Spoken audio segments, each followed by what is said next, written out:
Welcome to Imran Khan Official. बिस्मिल्लाहिर्रहमानिर्रहीम। उम्मीद है आप सब खैरियत से होंगे। आज का हमारा लेक्चर है एक्स-रेज़। नाम तो आपने सुना होगा, लेकिन आज हम इस लेक्चर में पढ़ेंगे कि what are X-rays, how they are produced, what are the application of x-rays and what are the properties of x-rays। इन सब सवालों का जवाब आज की इस वीडियो में आपको मिलेगा। तो आइए देखते हैं what are x-rays। x-rays are electromagnetic radiation of very high frequency। मतलब ये कि ये जो एक्स-रेज है ये इलेक्ट्रोमैग्नेटिक रेडिएशन है। इलेक्ट्रोमैग्नेटिक रेडिएशन से मुराद वो रेडिएशन है जो प्रोपेगेशन के लिए मीडियम नीड नहीं करती। Its wavelength range is from 10⁻² to 10⁻+2 angstrom.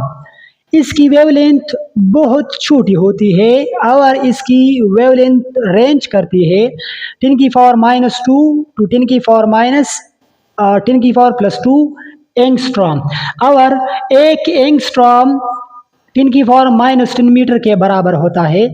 इसी तरह इसकी वेवलेंथ अगर हम नैनोमीटर में नोट कर ले तो ये होगी 0.01 नैनोमीटर टू 10 नैनोमीटर। अभी हम आते हैं हाउ टू प्रोड्यूस एक्स-रेज, यानी प्रोडक्शन ऑफ एक्स-रेज कैसे होती है, यानी एक्स-रेज को कैसे पैदा किया जाता है, कैसे प्रोड्यूस किया जाता है। तो एक्स-रेज की प्रोडक्शन के लिए बहुत से मेथड इस्तेमाल होते हैं, जैसा कि बीटाट्रॉन मेथड, रियानजन मेथड वगैरह। लेकिन आज के इस लेक्चर में हम रियानजन मेथड के बारे में पढ़ेंगे। तो who was Roentgen? The first question is Roentgen is also known as father of radiology. Roentgen ने 1895 और 1897 के दरमियान एक्स-रेज पर 3 पेपर्स पब्लिश किए, और रियानजन को रेडियोलॉजी का बाप भी कहा जाता है। एक्स-रेज की प्रोडक्शन पर उसको 1901 में नोबेल प्राइज भी मिला था। लेकिन क्या आपको पता है कि हु वाज रियानजन? विल्हेम रियानजन 27 मार्च 1845 को जर्मनी में पैदा हुए, और उसका बाप एक मर्चेंट था, कपड़ों का कारोबार करता था। उसके बाद तकरीबन जब उसका उम्र 7 या 8 साल हो गया तो उन्होंने अपनी फैमिली के साथ जर्मनी से नीदरलैंड शिफ्ट किया और नीदरलैंड में अपनी तालीम शुरू की।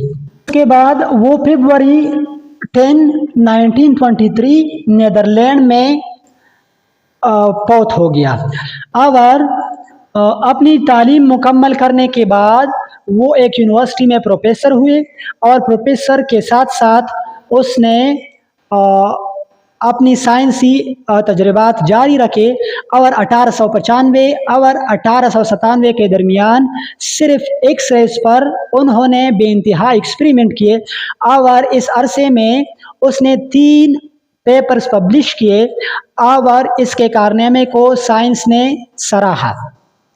एक्स-रेज की प्रोडक्शन पर उसको 1901 में नोबेल प्राइज भी मिला। तो आइए चलते हैं what is Roentgen method of production of X rays. ये जो एक्स-रेज रियानजन ने डिस्कवर किए, ये उसने इंसिडेंटली डिस्कवर किए, यानी उसको नहीं पता था। वो उसने अपनी एक्सपेरिमेंट के तो रेस पर शुरू की, लेकिन इंसिडेंटली उसने ये रेस देखे, और इस रेस को उसने एक्स-रेज का नाम दिया। इसको एक्स-रेज क्यों कहते हैं? एक्स मीन अननोन, यानी उस वक़्त जब इसने ये रेज दरियाफ्त किए तो उसको नहीं पता था कि क्या है, लिहाजा उसने इस अननोन रेज को एक्स-रेज का नाम दिया, जो अभी तक एक्स-रेज के नाम से याद किया जाता है।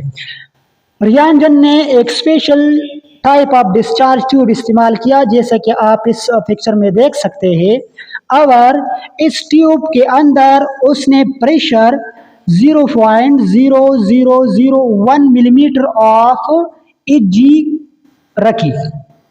इसी तरह उसने जो वोल्टेज अप्लाई किया वो था 30,000 टू 50,000 किलो इलेक्ट्रॉन वोल्ट। जब इसने प्रेशर कम किया और वोल्टेज ज़्यादा अप्लाई किया तो यहाँ पर ये जो गैस एयर मॉलिक्यूल्स थे, यहाँ पर उसने एयर्स रखी थी, तो ये air molecule due to high electric voltage ये आयनाइज हो गई, यानी एयर मॉलिक्यूल से इलेक्ट्रॉन निकल गए।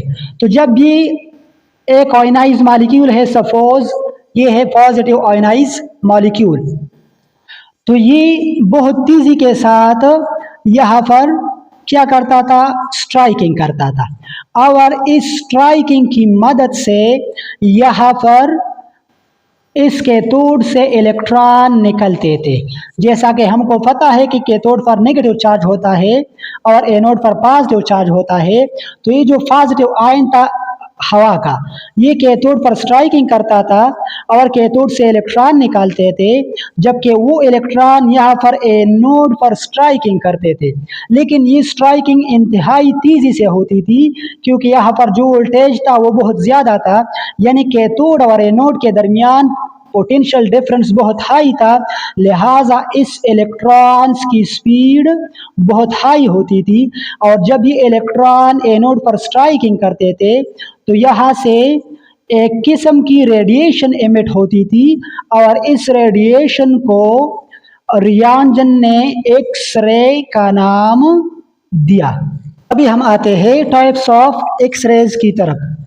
तो suppose we have a very heavy metal, और कंसिडर करें कि इस मेटल में बहुत से इलेक्ट्रॉन्स है और बहुत से शेल्स है।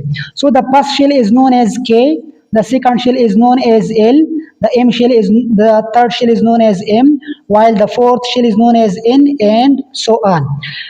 अब आप कंसिडर करें कि सपोज अगर इस एटम पर कोई रेडिएशन एमिट करे और ये रेडिएशन क्या करेगा, ये आउटर शेल से भी इलेक्ट्रॉनों को एमिट करेगा और इनर शेल से भी इलेक्ट्रॉन को एमिट करेगा।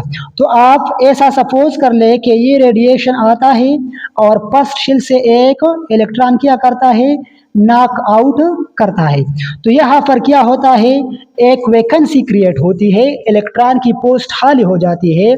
तो अभी सिचुएशन ये होती है कि ये जो K शेल है इसमें इलेक्ट्रॉन की वैकेंसी एम्प्टी है, खाली है। तो सेकंड शेल से भी यहाँ पर इलेक्ट्रॉन आ सकता है, थर्ड शेल से भी यहाँ पर इलेक्ट्रॉन आ सकता है और फोर्थ शेल से भी यहाँ पर इलेक्ट्रॉन आ सकता है।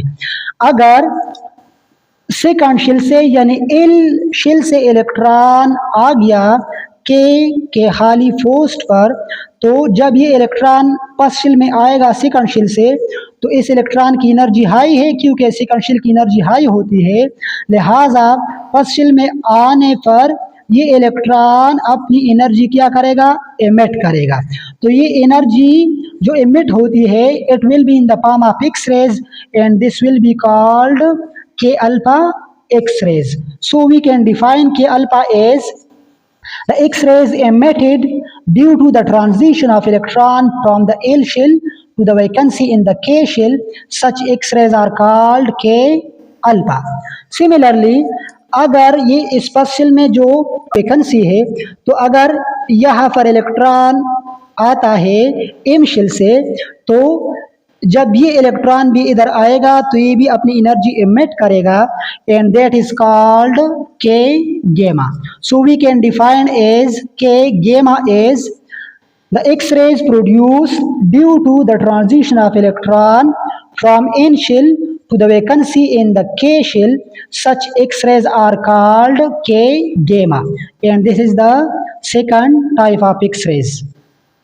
इसी तरह the third possibility is in shell से भी इलेक्ट्रॉन आ सकती है फर्स्ट शेल में जहां पर एक वैकेंसी खाली है। तो अगर इलेक्ट्रॉन के शेल से अगर इलेक्ट्रॉन इन शेल से के शेल में आ गया तो ये इलेक्ट्रॉन भी अपनी extra energy in the form of X rays emit करेगा and that will be called K beta X rays and this is the third type of X rays. तो ये तो थे type of X rays that depends on the transition from the outer shell to the inner shell. अभी हम discuss करते हैं characteristics of X rays यानी X rays की खसूसियात। The first characteristics of X rays are X-rays travel in straight line just like ordinary light, यानी X-rays straight line में movement करती है। सेकंड इज एक्स-रेज और न्यूट्रल, एक्स-रेज पर कोई चार्ज नहीं होती। The third is X-rays show no deflection or reflection in electric or magnetic field. X-rays पर कोई चार्ज नहीं है, लिहाजा ये इलेक्ट्रिक और मैग्नेटिक फील्ड में नहीं डिफ्लेक्ट होंगे और ना ही रिफ्लेक्ट होंगे। The fourth one is X-rays causes ionization of gases. X-rays are very high frequency radiation, so when they strike with a gas, they knock out electron from it and cause ionization of gases. The fifth one is X-rays produce fluorescence when they strike some material. यानी X-rays तो बहुत तेज radiation है, तो ये जब किसी material के साथ स्ट्राइक करती है तो वहाँ पर ये फ्लोरेसेंस पैदा करती है। The sixth point is X-rays show reflection plus refraction. ये दोनों लाइट की प्रॉपर्टीज है, तो एक्स-रेज भी लाइट की तरह रिफ्लेक्शन और रिफ्रैक्शन को अपनाती है। The third one is X-rays has a high penetration power. What is penetration? Moving deep into something. किसी चीज के अंदर जाने को penetration कहते हैं। And the power of penetration of X-rays is very high because its frequency is very high and it is very energetic radiation. So X-rays has a powerful penetration power. Even के ये हमारे जिस्म के हड्डियों में, गोश्त में अंदर जा सकती है और इससे निकल सकती है, क्योंकि इसकी एनर्जी बहुत ज़्यादा है और फ्रीक्वेंसी बहुत कम है। यूजेस ऑफ एक्स-रेज, हम सबको तो पता है कि एक्स-रेज के बहुत ज़्यादा यूजेस है, लेकिन सबसे इम्पॉर्टेंट जो यूज़ है वो है मेडिकल फील्ड में। तो मेडिकल फील्ड में हम क्या करते हैं? The first use in medical field is stone in gall bladder, यानी गॉल ब्लैडर में जब भी कोई स्टोन होता है तो डॉक्टर्स जब उसको निकालना चाहते हैं तो उस पर एक्स-रे स्ट्राइक करते हैं और वो स्टोन छोटे छोटे ज़र्रों में मुंतकिल हो जाता है और फिर वो आसानी यूरिन के साथ निकल जाता है। The second one use in medical field is fluid in abdominal cavity. X rays की मदद से एब्डोमिनल कैविटी में फ्लूइड की कंसंट्रेशन मालूम कर सकते हैं। The third use is to locate fracture in bone, ये तो बिल्कुल आम सा इस्तेमाल है। जब भी किसी का बोन फ्रैक्चर हो जाता है तो वो इस बोन का एक्स-रे करते हैं और एक्स-रे में पता चलता है कि आया बोन फ्रैक्चर है या नहीं। तो ये सब मेडिकल फील्ड में एक्स-रेज की यूजेस है। Second one use is inter ionic distance, XRD, x ray diffraction analysis. What is inter ionic distance? तो जैसा कि हमको मालूम है कि कोई भी आयोनिक कंपाउंड पॉजिटिव और नेगेटिव आयन से बनता है। अगर हम इस पॉजिटिव एंड नेगेटिव आयन के दरमियान फासला मालूम करना चाहते हैं तो ये सिर्फ और सिर्फ मुमकिन है किस चीज़ से? एक्स-रे से। तो इस आयन्स के दरमियान जितने एक्स-रेज वेव्स निकल जाते हैं तो उसी के बेस पर इस इंटर आयोनिक डिस्टेंस को मालूम किया जा सकता है। एक और टेक्निक है that is called x ray diffraction analysis, XRD। तो XRD की मदद से किसी भी क्रिस्टलाइन कंपाउंड की स्ट्रक्चर बआसानी मालूम की जा सकती है। The third use of X-ray is study of macromolecules। जैसा कि आपने क्लास 9 में सुना होगा कि वाटसन एंड क्रिक ने DNA का मॉडल पेश किया था। उसने एक्स-रे से मदद ली थी, यानी एक्स-रे को इस्तेमाल करते हुए उसने DNA का मॉडल पेश किया था। इसी तरह प्रोटीन वगैरह का मॉडल भी या इसके स्टडी के लिए भी एक्स-रे का इस्तेमाल मुमकिन है।